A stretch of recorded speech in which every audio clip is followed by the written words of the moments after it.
दिवाळीची सुट्टी एन्जॉय करून आम्ही निघालो होतो पुण्याकडे. आता मी म्हणजे जास्त काही प्रवासाचं शूट घेतलं नाही, कारण की खूप असा कंटाळा आला होता. पुण्यामध्ये आल्यानंतर जाणवलं बरीचशी अशी थोडीफार थंडी जाणवली. त्यानंतर नाश्त्यासाठी काहीतरी मस्त लाईट वेट बनवायचं म्हणून हा मी ढोकळा बनवला होता. घरीच बनवला होता, पण खूप छान झाला होता. रेसिपी मी काही शेअर केली नाही तुमच्यासोबत, पुढच्या वेळेस नक्की शेअर करेन.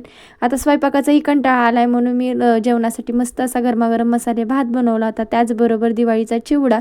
आता दिवाळीचा फराळ जसं जसं संपत येईल ना तसा खायला खूप आवडतो. तुम्हालाही असंच होतं का? मला कमेंटमध्ये नक्की सांगा.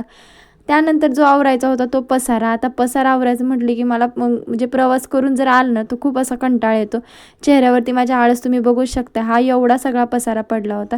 त्यानंतर या ज्या बॅगी असतात ना त्या रिकाम्या करायचा, तोही एक मला खूप असा म्हणजे कंटाळवाणं काम वाटतं. त्यानंतर मी जास्त काही बाल्कनीमध्ये झाडे लावत नाही, हेच ते कारण आहे. झाडे पूर्णपणे सुकून गेले होते, त्यामुळे खूप वाईट वाटत होतं. तुळस ही पूर्ण सुकली होती आणि जे गोकर्णाचं झाड होतं ना ते पण पूर्ण सुकलं होतं. जेक प्लॅन्ट तसंच्या तसं होतं आणि ॲलोवेरा हे तसंच होतं. या झाडांना जास्त काही पाणी लागत नाही, त्यामुळे ते भरपूर दिवस टिकून राहिले. चला तर मग भेटूया पुढच्या व्हिडिओमध्ये. बाय.